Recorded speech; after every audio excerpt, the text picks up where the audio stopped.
I tell you, in business, most entrepreneurs think you should be paid last. And I'm bullshit. That's bullshit to me. I'll be damned if I'm going to be the last one in line, to get mine.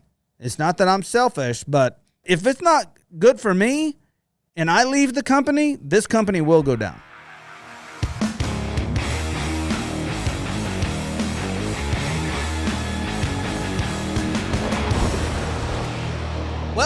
Welcome to another episode of Kosmo Unfiltered with my boy Wes. What's up, Wes? What's up? How are you, man? Great. Nice. Doing well. Good to have you back. Thanks, man. Thanks for having me back. You need to be in this seat one time. What? Oh. Yeah. I think it'd be good. Put me on the board. On the board. Whoop, whoop, whoop, whoop. We got sounds. I'm afraid to use them. Well, on today's episode, we're going to talk about the biggest flop that I ever had in business and the 3 lessons that it taught me. And it's going to be a good one. I actually hate talking about this because it's like I don't believe in living backwards, Sure. But if this can help somebody, yeah, especially somebody that's in the e-commerce space, right? That we are, I think it could help you. What do you think my biggest flop in business is? The Wagyu Juicy Lucy. Oh, that's pretty. That one still. You sent me that video the other night. I was like, oh God, I can't forget about painful. That was bad. We tried to shoot a Juicy Lucy burger when it was like 21 degrees outside. So bad. You couldn't keep it hot enough.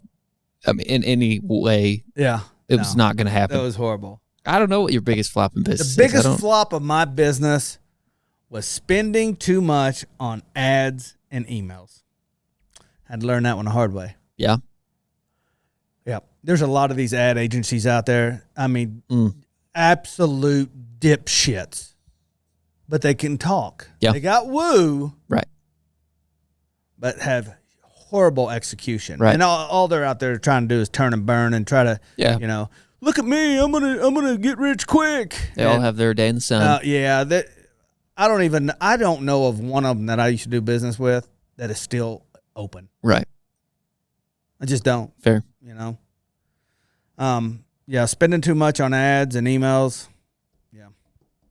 It'll tank you. Rather than just being organic, natural. Yeah, consistency over time. Yeah.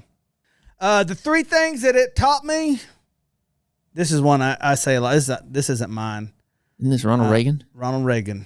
Trust, but verify. A lot of people don't want to be accountable, and they don't want somebody to hold them accountable. So when they say, no, trust me, I got this. Okay. And then when you start looking, then they start throwing it back. What, you don't trust me? No, I'm just verifying. Right. I'm just making sure the words coming out of your face hole match the expectations that I have. Because it is on you. And most of the time you'll find they don't. Right. And it is on you if it doesn't work. It is on me if it doesn't work. What do they care? They get to go back to their mom's basement. They built a badass website, though. I'll give them credit for that. They talked me into it a couple times. Jeez. The second lesson I learned is not listening to my gut. Oh, my gosh. Like, I can safely say my gut has never failed me. Yeah. Like, I cannot think of a time my gut hadn't tried to warn me about something I was fixing to go bad. Sure. It's almost like you have to make the decision. Do I want to make the decision and have agency to make the decision right now and regret it later, or regret not making the decision sooner? Yeah. Like, you got to decide. There's a couple of times I went, man, should I really be the CEO of Cosmos? I don't. And, and I'm sitting there, letting negative talking myself, trying to tear myself down. And I had a friend of mine, he was the CEO of a large company. And he said, stop right now. He said, listen to your gut and don't ever let an MBA tell you you shouldn't be the CEO. And I was like, I never told him that. I never told him that an MBA is the one that told me, you should think about turning the company over. To someone like me with an MBA. Shit. College educations are dog shit to me. Outside of a doctor, right. a lawyer, something, Why an would you engineer. call that a trade, though? It's almost a trade. It's a trade. You could go to fucking Votech and learn right. that. You don't even need to go to college. College, like... Well, you can't go to Votech to do that, but you should be able to. You know the one that shocks me the most? Finance when it comes to college. Oh, dude. Yeah. It's shocking how many CPAs you talk to that don't know shit about money. Mm-hmm. They just know how to check the box and fill in the, protocol. Fill in the thing. Protocol. But there's some of them, there's some CPAs that know more than some CFOs. Yep. And I think it's just that it goes back to, not listening to your gut, man. Right. I tell you, in business, most entrepreneurs think you should be paid last. And I'm bullshit. That's bullshit to me.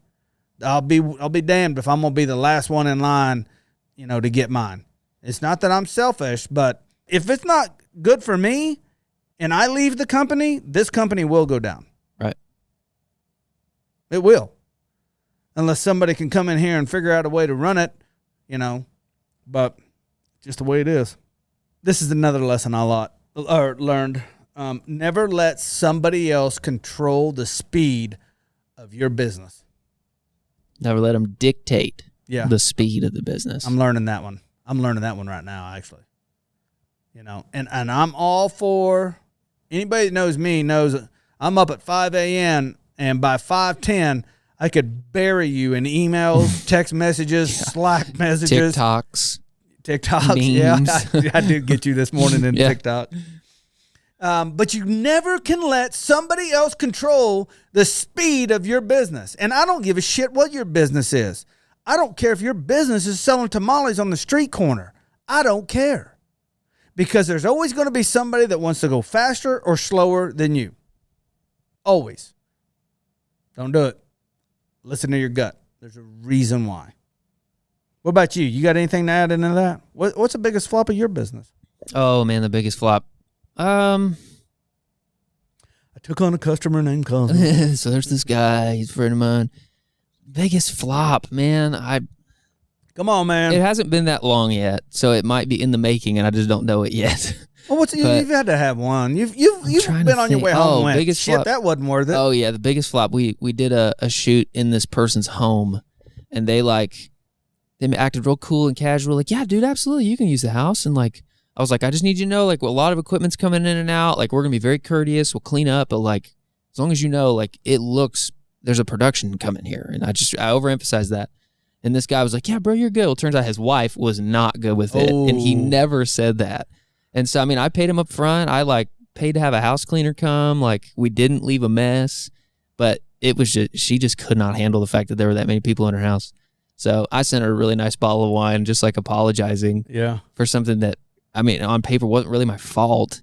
But next time it'll be okay, I'm not mingling with and I don't know, is it a flop? Is it not? I don't know. But well, no, I don't think that's a flop on you. But maybe the next time you go, hey man, can you make sure to run this by your spouse? Yeah, make sure everybody who lives in your house knows. This is pictures of what's going to happen. This is it. Look how big it is, Yeah. But no, I think that would probably be the one. That's the one that sticks out where I felt man, that sucks. But yeah, so far I'm pretty, you talk about scarcity. As soon as I shoot something, I go home, I back up the files 4 times, and it's luckily, fingers crossed, that's been the only thing so far.